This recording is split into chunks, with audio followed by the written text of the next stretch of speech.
Nothing much here on a Monday. Feeling good. Quarantine. All right. You see the Jordan documentary yesterday? Let's just get into it. Did you see it? Oh, by the way, I'm sorry. Everybody, this is episode 2 of Guilty Conscience. I'm Rishi Mathur. This is Alex What's up? Payne. I'm Alex Payne. All right, let's get into it. All right. Pleasantries are done. Did you watch the documentary yesterday? Yes. Yes, I Okay. did. All right. What did you think? I thought it was very interesting. I thought the gambling thing. I heard rumors when I was a kid about it, and I don't. I want to know, what did you think? You know what's funny? When I remember we were talking about this yesterday, and we're like, "Are you ready?" We're like ready for it, and I'm like, "We're big." I know you have a Jordan book. That's how much Jordan fans we are. We have books and stuff on it. And Yeah. the minute I finished watching, I want to talk to you about it. And what I thought about it was, it's so interesting to see how being a celebrity sucks in so many different ways than one. Because yeah, he was a great player on the planet, but a Yeah. lot of that documentary dealt with his gambling problems, which you were talking about, and how people had an Mhm. issue with it. And I'm like, what is going on? Let the man gamble. He can gamble as much money as he wants. He's not affecting anybody. He's actually helping Atlantic City, which desperately needs help now, from his Yeah. money. So what you're saying is this guy was trying to boost the economy. He's That's all trying he was doing. That's all he to. was doing. Like, He think was about what. LeBron James before LeBron James. Think about it this way: LeBron doesn't go gamble. Who's he Yeah. boosting with the economy? He actually took away Cleveland's economy by leaving. That's a good point. He left. He took all those millions of dollars with him. And Cleveland was like, boom. They had a hard time. Yeah. So the question becomes, and I'm curious to know your thoughts about this: is Mm-hmm. when we look at celebrities, like, for example, Justin Bieber, he peed in a bucket. We had an issue with that. Michael Jackson, he looked at booty holes. We had an issue with that. R. Kelly peed. I don't think that was his issue, was to look at that booty hole. So go ahead. Yeah. It was little kids' booty holes, but you know what I'm saying. Yeah. It's one of the, when I'm watching that documentary after he died, that was the main crux, is like, he's sniffing on my booty hole. I was like, all right. R. Kelly peed on underage girls. Jordan has gambling. Every major star goes under this light, and we Yeah. shine it on them so hard when they make one mistake, because we actually we fault our superstars for not being better than we are. True. So what does ethics and success have to do with each other? I think this has a lot to do with maybe an American philosophy. I think this has a lot to do with like the Disney type philosophy, where it's like, if you're a star, therefore you must be good, because that is the only reason you are succeeding, is because you are good. Right. I.e., Michael Jordan is the greatest basketball player of all time, so he must be a good guy. He can't do anything outside of those parameters. He can't, he dunks a basketball. What bad person was? Why would God give someone such a good gift if he's a bad guy? But my question becomes this then: haven't we learned throughout history that that's not necessarily true? For example, Henry Ford, as great of it as an envisionist as he was, I don't know what the term for him was, but he was a great Mm-hmm. businessman. He was so racist and hated Jews. He had a book about how he hated Jews. He hated True. Jews so much, Hitler took that as his Mein Kampf. You know what I'm saying? And that was his Bible. And here's the thing, though: he was a great businessman, and even then, people didn't believe in him. No, before you become great, people don't believe in you, right? And then once you become great, people only do but believe in you. But Henry Ford was a kind of piece of shit when it comes to racism.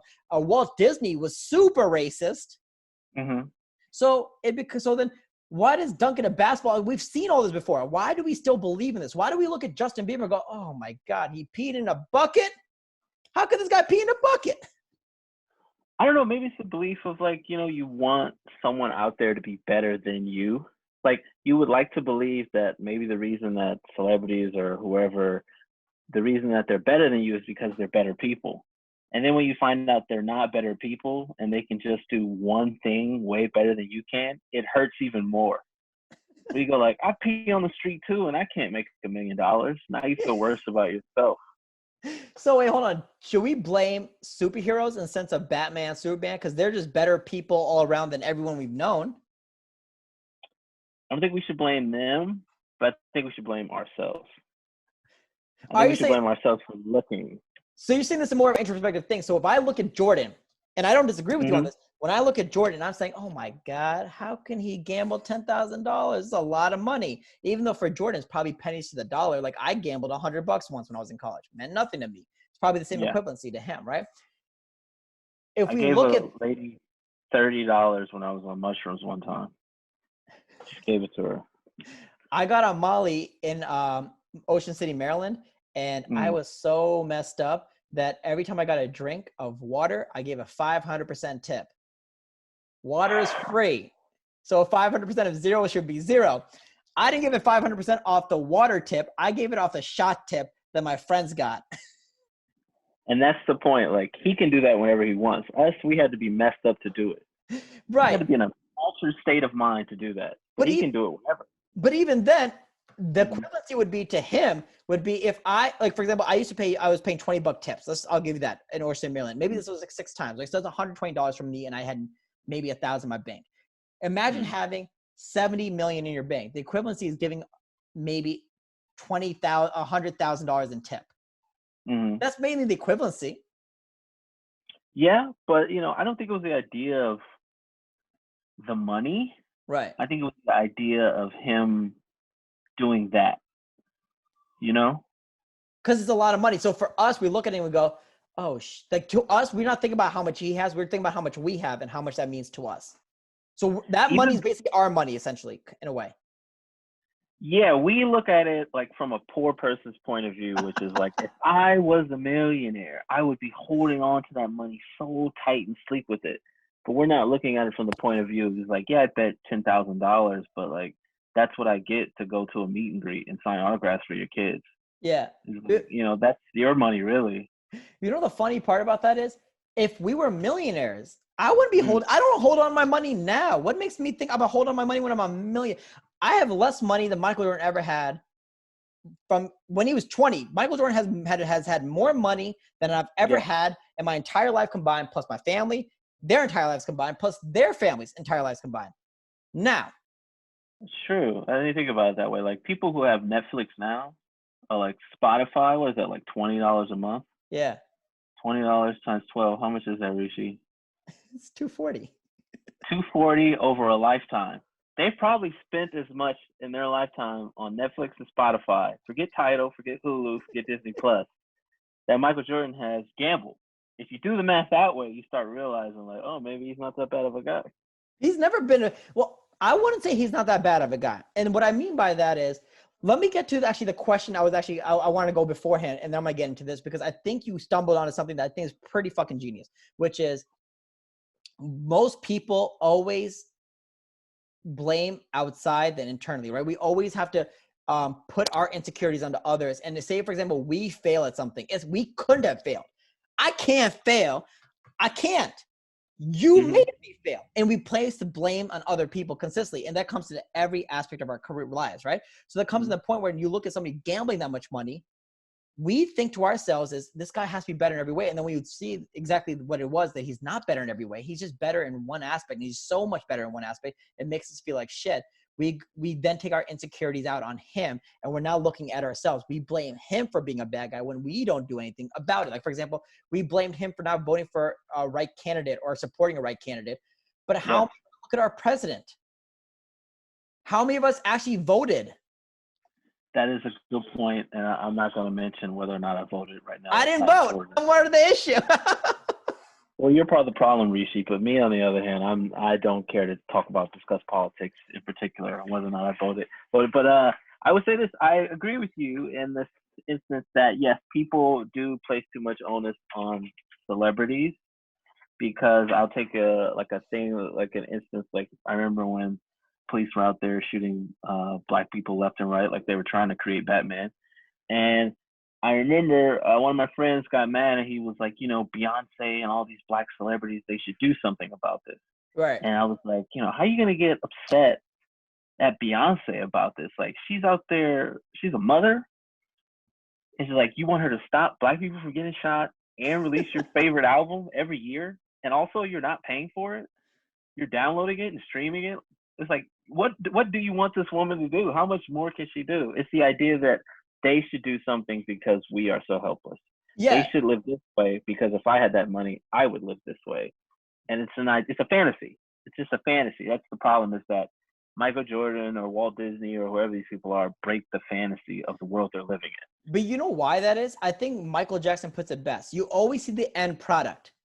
We Yes. forget about how much work goes into the end product. So when you're only looking at the end product, you're like, yeah, she can record another album, but you should also be out there fighting. But it's like, motherfucker, I'm in the studio recording, dancing my ass off just to make sure you're happy with yourself, right? I'm doing everything in my power to do this. More importantly, I'm empowering women. What else do you want? She empowers Black women across the nation, and not just Black women, women in general. Michael Jackson's dad can tell you, yeah, a lot of ass whoopings went into making him Michael Jackson. It wasn't an overnight process. It was a lot of beatings to get him there. But hold up, though. So did Tito got beaten. Jermaine got beaten. Yeah, but he didn't get them young enough. That's the point. He got Michael young enough to where he understood that it was like, oh, I got to do this or else I can't. He didn't know 18 was around the corner. He just knew like something was coming. So he had to do it because he was afraid he was going to get his ass whooped, and he practiced hard. You don't want to get his ass whooped anymore. Dude, I think if I got my ass whooped like that, I'd practice super hard, whatever they wanted me to practice hard in. I'd probably be a great mathematician because this is all my dad wanted me to be. Is really good at math. So really, you're blaming your parents. Like, if you beat me harder, I would have been better at math. That's right. I can't take my own faults. You see this? It's bullshit. Yeah, why should I be at fault? Spinning it off onto him. You're doing the Michael Jordan effect. That's what we should call it. The Michael Jordan. The Jordan effect. Well, should we call the Mike effect? Michael Jordan, Mike Tyson, Michael Jackson? MJ effect. Yeah. Oh, Mike Tyson. Well, Mike Tyson, he had a crazy life. I think no one has the misgivings that like he was some. He came in the ring like, I'm gonna kill you, and everyone was like, okay, he's a killer. We believe him. So the MJ effect, then. The MJ effect. The MJ effect. That's a better idea. I like it. So here's what I'm thinking then. If you look at how the aspect works in the economy of our society, we constantly look at celebrities as these gods that we have to stop doing. You could still look at them as gods. See, the notion is you should stop looking at celebrities as gods. Who are you to tell me how I should view it? But at the same time, we should stop viewing celebrities with our own imagination of what we would do, because what we would do with the money, they're not doing because they had a different vision of what they want to do with their money. So it's kind of like how when you see people go, oh, I would never do it that way. It's like, yeah, but you're not them. Let them live and be happy with what they want to do. Why are we trying to constantly stop people from being happy with what they want to do? Because we have an agenda and we have a narrative we want to solve. I look at it this way. I want Indian people to be sexier in society. Yes. Hassan Minaj is doing a great job at that, right? Aziz and me, not so much, right? Yes. But the question becomes, I'm not going to make it on Hassan or all these comments to be sexier. I want you to live your life in happiness. And if we turn out to be sexier because we're so goddamn funny, then that be it, right? But at the end of the day, that's my journey. That's what I want to do. It's not what they want to do. So why should I hold other Indians to that regard? I wouldn't view it through money. Like, instead of viewing it like if I had this money, I would try to view it through time. You know what I mean? Because everybody's generally got 24 hours in a day.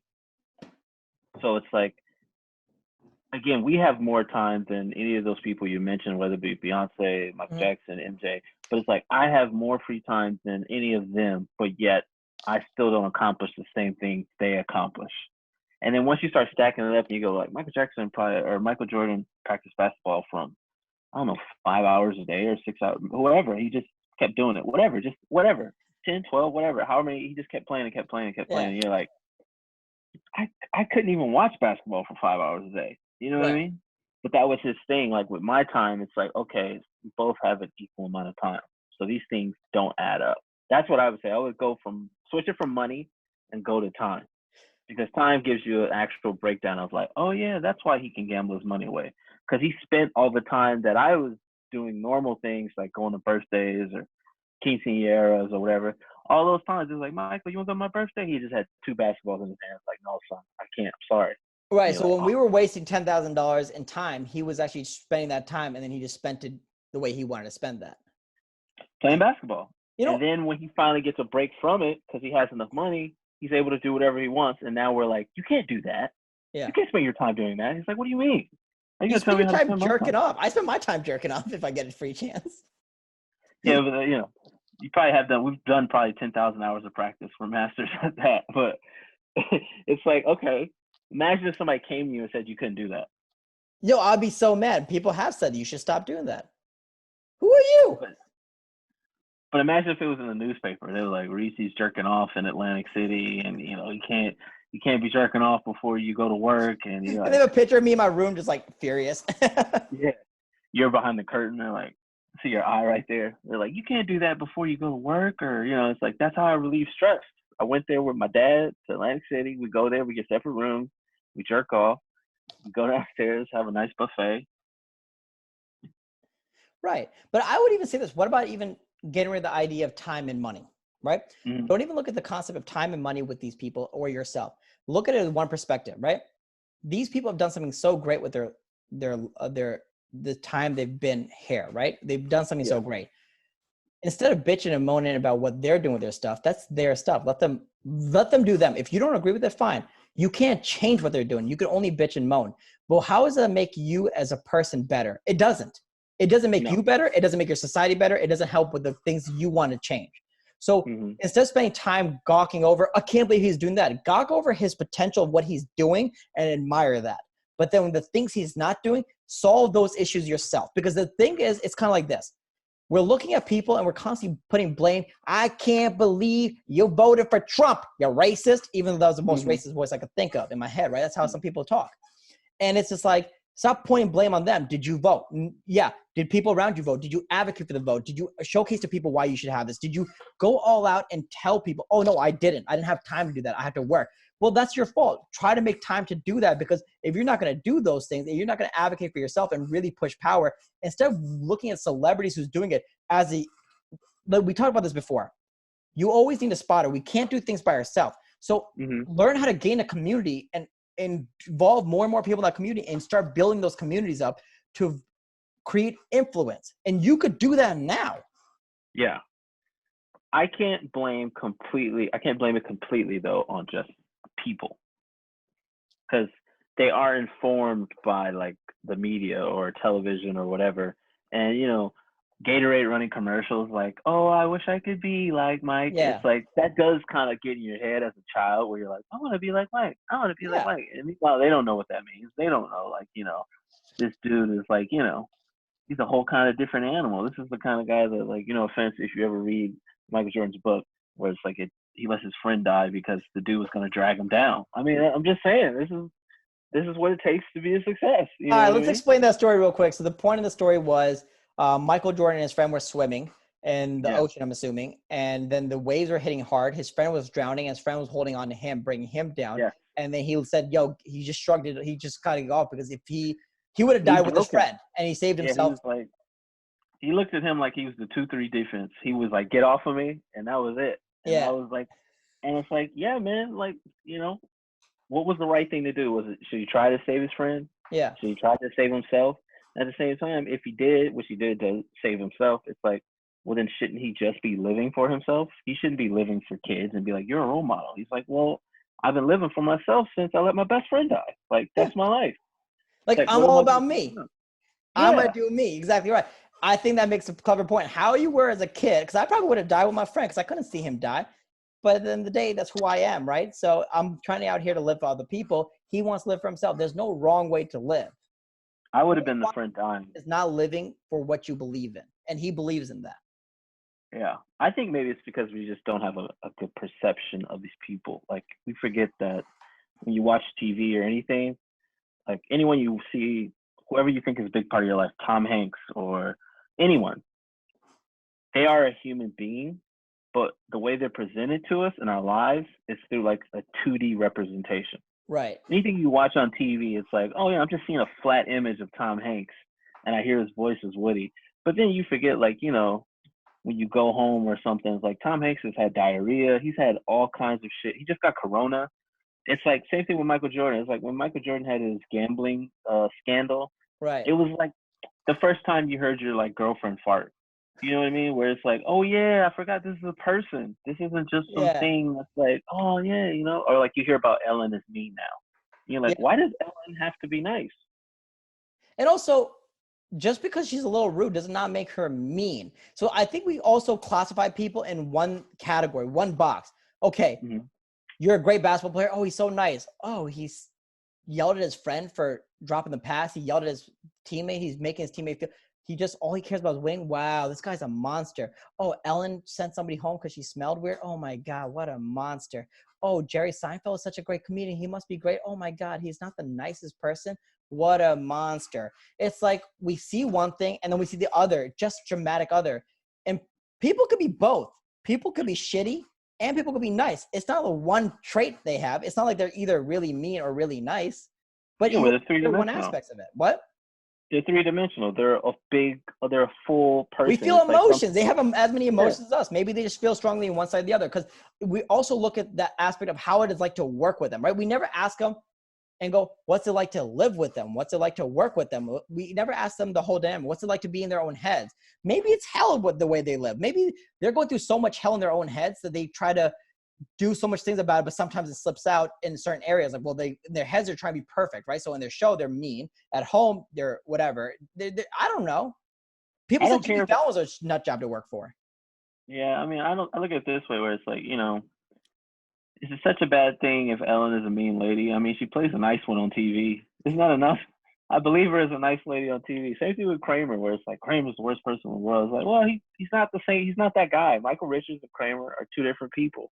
So it's like, I don't know. It's a Michael character. Jordan, yeah, Michael Jordan, the basketball player, and the guy that you see in Gatorade commercials is not the same guy that like his wife sees. You know?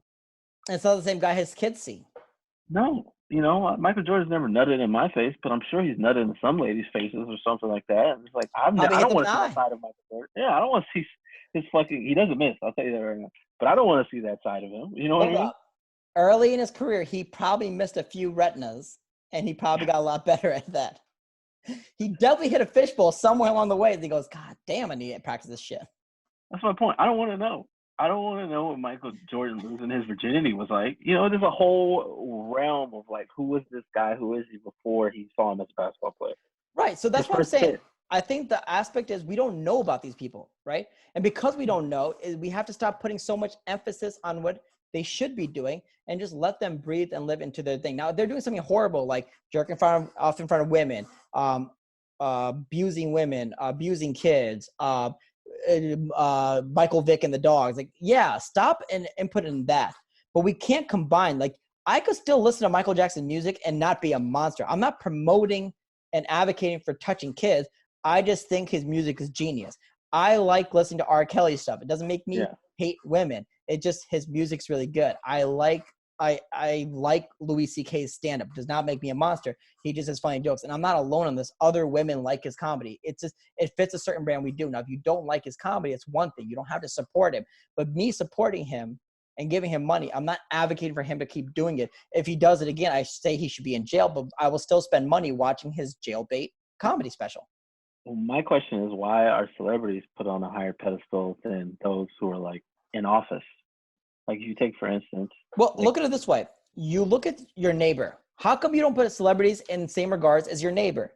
You meet yeah, him, you kind of know him, you know him to a degree. How come you see he's a nice person, but you find out he's whatever? You don't put him in the same regards. Is because and the people in office and politics, yeah, they're on the news here and there. But who is our local governor? And most does they want like our local governor of New Jersey, our local governor of New York, our of Pennsylvania. We don't know all these people and their names.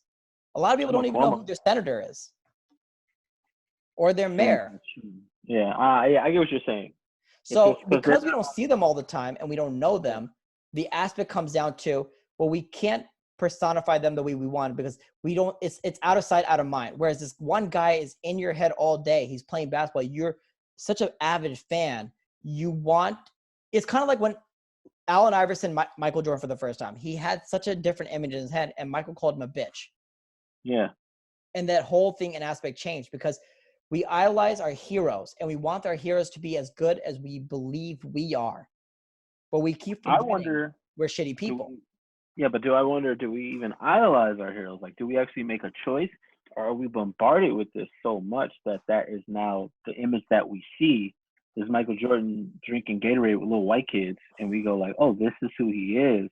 You know what I mean? To the point where it's like, well, maybe like again, we never really made this choice. Like, you go on Instagram, you see a little video, Michael Jordan, he's doing a shuffle or whatever, and you're like, oh, that's Michael Jordan. He likes to dance. It's like Yeah.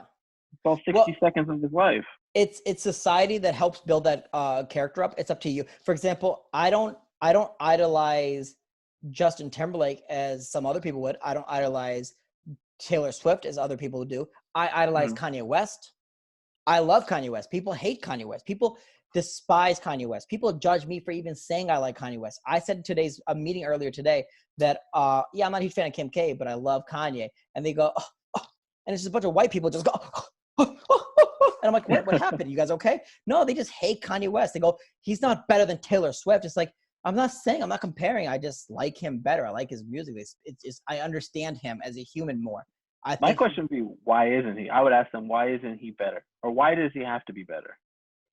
what my question becomes this: why are we constantly comparing? Yeah. They're different humans in different natures, in different regards. All they have in common is music to a degree. I feel like if Kanye was there, he would be like, but I'm better than you. He would Yeah. hit them with that. I was like, well, you can't say that. You can't make me feel like that about my life. And that's the thing. I think we don't like Kanye West is because he says so much stupid shit. Mm-hmm. Slavery was a choice. Mm-hmm. He voted for Trump. But here's the Mm-hmm. thing that what people also forget is he also did that for a reason. Now, I don't want to get into it because I'm not going to argue with black people about slavery being a choice. There's a hidden message he was saying that I think I understood, but I don't agree with the message that I understood. He's basically saying up until this, obviously back then it wasn't a choice. He's saying right now, if you're a slave to the corporates or whatever it may be, or you feel like a slave, it's kind of on you to do that. You could break out of the shell and you could break out of that narrative. You don't have to constantly be feeling this way. And I disagree with that because a lot of times right now, people of color are being very much oppressed in different areas, right? So I know what you mean. Every time I put on like a polo Ralph Lauren shirt and I yeah, see the guy with the little horse, I'm like, this is a slave shirt. This is definitely this is a man riding and he has a whip and he's beating black people. and the whip's now a stick. It's just a Yeah. stick. He's like, go ahead, wear my $90 shirt, bitch. Dude, every time I put the Banana Republic shirt on, I was like, oh man, I love elephants. This is great. But then I realized the amount of torture elephants get and how much Indian people put into this work and how much they tortured elephants and Indian people to make this shirt for me. I feel a little bit better and terrible all at the same time. It's like a bittersweet shirt because it makes me look good. But looking good at cost of what? Are we saying slavery is a status symbol? Have we hit new ground? I think what we're saying is People didn't even really want slaves. They just did it because they were like, look, I got some slaves. He's trying to get a girl. That's what it was, right? Wasn't slavery less? Is a lot of things that have to do with slavery was a status symbol of how you were in society. You owned a slave. You're a top. It's kind of like being a billionaire right now is a status symbol. What's the status symbol of having money? You have a yacht. Mm-hmm. You own. You have a company. People work for you. Blah blah blah blah blah. It's different. I think the forms. point of all these slaves was just like, I don't want to get up and cook breakfast at 5 a.m. in the morning. But Go get your black ass here and do it. Maids, butlers, we still have those people. We just pay them. That's true. But that's the big difference. We pay them and we don't beat them anymore. That's the big difference. Everyone makes that argument. They're like, well, we still got maids and butlers. Hold on, though. Yeah, but they're choosing. If we could beat them, and that was never looked down upon, would we still beat them? Well, I mean, okay, here's a better question. You'd have to pay them extra to beat them. Like, they'd have to be cool with it. You'd be like, look, you got to give me an extra $20 an hour, and you have to give me extra Christmas bonus and medical care, but you get to beat me. Within reason, you get to hit me, kick me, but you can't make me bleed. Well, that's another. Basically, it becomes S&M, what I live for in sexual world. In the sex world, that's me. Tase me, beat me, spit on me. But you got to pay me. That's the deal. It's like, bitch better have my money. Yeah, you can't be out there just getting beat for free. This ain't fucking 1886 or 1863. You know, you got to be. But I will say this, though. Even after all that, even if you look at all that, we stop comparing, we stop looking at it. I think the bottom line of whatever it is we're trying to boil this down to is you have to look the man in the mirror, which is you. And you have to confront yourself and your demons. Like, for example, if your biggest demon is not gambling, but it's Procrastination. Procrastination is a big one. Yeah, procrastination is one that I figure most people suffer anyway, you know? It's like, we all like, I just can't start. I just can't do this. Now's not the right time. And it's like, isn't that just as, like, you're wasting your time? And they say time is money. So you're just as bad, if anything, right? Yeah, and also if you go, oh well, that's different because he was taking away money from his family, but so are you. If you're procrastinating, you're taking away time from your future kids that are living in your balls right now. You're taking Yeah. time away from you're taking time away from your future wife or husband or whoever you have in your significant life. Maybe your pet animal. I don't know, whoever you marry. There's people that marry their animals, right? Whatever you've done, This you're dog only has 5 human years left. He's at 12 in dog years. I don't know how much longer I can keep going. hold on. If it's 12 in dog years, and I don't know how dogs to human years work. but no, hold on. Say it's 12 years old in human years as a dog, but only Right. has 5 years left. Is it okay to marry that dog? I think if you're Or do gonna you have to take wait good another care of year? it, I think if you're gonna take good care of it, yeah, I think it's okay. I bet you Taylor Swift could marry an animal and get away with it. Dude, I'm sure she definitely could. One, She one looks that like a she can't little even have animal sex too. with. She looks like a weasel. She has like a Yeah, weasel face. I feel like if she married a whale, we'd all be like, she's so angelic and how nice, and she wants to protect and save them. I think we're okay with people dating animals as long as they can't have sex with them. I mean, yeah, I can see that. I feel like that's a weird loophole in the ethics of it, where it's like, okay, we're hitting new ground here. But I would say this: as long as the animal's consensual with it, if we could figure that out, then I'm okay with you doing whatever the fuck you want to do with that animal. As long as the animal wants it too. What's So who am far, I to judge your behaviors? gorillas are the only ones I know that can sign language. That's about it. That's just the only ones I guess we could be My question consensual is, with. do you want gorilla pussy? Do I know? But somebody out there definitely does. Because I feel like I'd be a bottom if it came to an ape. Yeah, I think we all would be. We don't have much choice. You've been to the zoo. You've seen those things, how strong Dude, they are. I'd be a bottom with Ronda Rousey. I see what you're saying, but you calling Ronda Rousey a gorilla? She's pretty In big. some aspect. Yeah, okay, all right. She's pretty big. The But we line, should. Oh, go for it. right or wrong, that is a decision that you make. As long as it's within the boundaries of what's in the law, which is gambling or obviously not marrying a gorilla, but like as long as you stick within those boundaries, that shouldn't be anyone else's business, even who you vote for. Yeah, it should. I think we should mind our own business when it comes to personal lives. When it comes to something else, you don't have to, in the sense of things that are supposed to be in public eye. You don't have to, right? Public eye meaning what he does on the court, what he represents, all that stuff, right? If you don't agree with it, don't follow him. Stop trying just because he's the biggest thing in the world or whatever it was. Like, you don't have to agree with everything everyone does, but you have to do one thing. You have to agree with your own beliefs, and you have to stop pushing your beliefs on other people. That's what religion did, and we hated that. We still don't like it. Religion does that, and we as humans do that all the time. And we got to learn to stop doing that, and we got to learn to stop doing things for ourselves and build communities around who we want and what we want. Now, when it comes to voting, if you don't want Trump in office again, do something about it. There's so many people like you that want to do something about it. Do something about it, and it's kind of not people who voted for Trump's fault that he's president. It's people who didn't vote, and we didn't convince them to vote. And we just thought that Hillary's going to win it with a landslide. We just assumed. It's the assumptions we make without seeing the results. Yeah, what's the idea that next man up? But what do you do when the next man is busy jerking off? It's like we're all kind of like just, oh, they'll take care of it. These celebrities will take care of it, and P. Diddy will rock the vote. Yeah, we got to stop looking for saviors is what I think we're saying. We can't look for saviors. These people aren't saving us. They're saving themselves, and they're trying to give us advice in the meantime, but they're not saving us. Yeah, they're not even busy saving really anything. They're just like, yeah, I'm just making music, man. It's like, what do you want me to do? I'm like, Kanye's like, I'm making shoes. Like, I don't have time to be president. I'm trying to be a billionaire. Can I ask you one last question before we end this whole thing? Even if they could save us, even if they wanted to save us, even if they wanted to save us, could they save us? And the reason I ask that question is because Eminem tried to save D12's careers, and even him being at the pinnacle of his career could not save their rap careers. No. Could we be saved unless we save ourselves?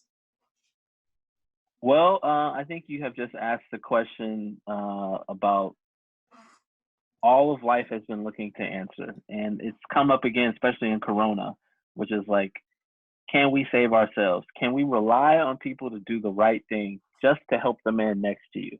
And from what I'm seeing on the news and outside here in New York, the answer is no. Right. We don't give a fuck. We just want to have a good time. And when the weather's nice, anybody could die. Anybody can. On That's any what given day, I'm out there. Let's do this. Right. 70 degrees and up, anybody can be got.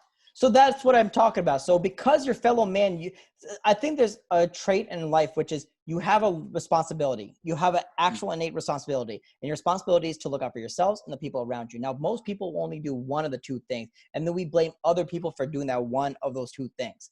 So we got to stop blaming other people. We got to start looking ourselves, and we got to start being honest with who we are, what we're about. And really, if we want to affect change, it has to come from us. But if you don't care about affecting change and none of this matters to you and you're not bothered by any of this, then it's cool. You're already living your best life. But if you're miserable, that's on you. Yeah. Like Patrice O'Neal said this, I can't take the misery out of you. Yeah. I can't bring out happiness out of you. That's because you're miserable and sitting in your pit, and you have to take care of that. And if you want to have sex with me to take care of it, I'm willing to do that. What? Yeah, don't look at guys like Bernie Sanders or Barack Obama to fix the country, where it's like, how's he going to fix all of your problems and fix the whole entire country and work with the world? Yeah. It's like, it's up to you to do something about yourself or whatever you want to do. It's like, you can't get upset at these people. And also, don't get mad at me and Rishi because we still listen to Michael Jackson. Build-A-Bear is still playing his music. I don't see anybody boycotting that place. Get mad at them. ICP still playing their music. No one got mad at them. That's what I'm saying. It's like, why are you mad at me? Yeah. He's dead. I have flaws. Let me live. I will say this last thing. I think we've overcorrected from Trump, though. Biden stepping in. And that dude is just as crazy. And people think, oh, well, Biden gets elected. Maybe we'll have Obama. That's an assumption we're making again. And it's a dangerous assumption that Obama is going to be speaking through Biden. That may not happen. It may not happen. So be careful. Yeah. We all have this assumption that things will go back to normal. In other words, 2008. And then we're all like, can we just get back to 2008? I feel like if we had a time machine, most people would be like, I'll just go back to 2008. That's it. You're like, really? That's all you want to do is go 12 years back in the past? And they go, yeah, that's it. That's as far as I want to go when things were normal. And that's what they hope. They hope Biden can take us then. You sure you don't want to go before that? Maybe 2007 when the election was happening, because I could feel that moment again. Maybe go back to George Bush's last year and be like, you know what? I just want to celebrate one more time with Barack Obama. See Beyonce do the inauguration. Yeah, and so I think we're at a good stopping point here, but I think that, I think I'm going to take this whole coronavirus thing made me think about these things. And I think you brought the good point up. I've been like taking introspection of myself and like, yo, how can I make me better? And the one thing I found out is stop talking to people on Facebook and stop going on Facebook as much. It made me a happier person. I've stopped comparing myself. And more importantly, the greatest thing that helped me get by is Will Smith. Yeah. What's helped me is I go on Facebook and YouTube more. But what I do now is I create a separate account, and then I just send hate mail from that account. And then that way I feel better. Because now there's Alexander Payne, what I want the world to see. And then there's the other person. His name is Lucius, the hater. And I just hate from there and spit vitriol. To be honest, Lucius, it's been a pleasure. Yes. Thank you. Thank you very much. It's been a pleasure, Rishi. All right. This has been episode 2 of Guilty Conscience. My name is Rishi Mather. Alexander Payne. Or Lucius. Oh, by the way, we forgot to announce. Okay, so we're releasing these every Mondays and Thursdays. Yep. And every Monday, we're going to be focusing on ethnic ethics. Mm-hmm. You want to explain what that is? We're ethnics talking about ethics. Exactly right. Self-explanatory. And then Thursdays, we're just going to do the regular podcast, which we're basically starting, which will go into things that are happening in society and time and generational things. But it's not going to be specifically on ethics. It's going to be on anything. And it's going to be more philosophical to a degree. Oh, yeah. Oh, yeah. That's it. You summed it up so beautifully. If I was in class with you, I would have cheated off you and stole that. Dude, people have, and they failed many a times. Not the person to do it with. But this has been Rishi Mather. Alexander Payne. Take care.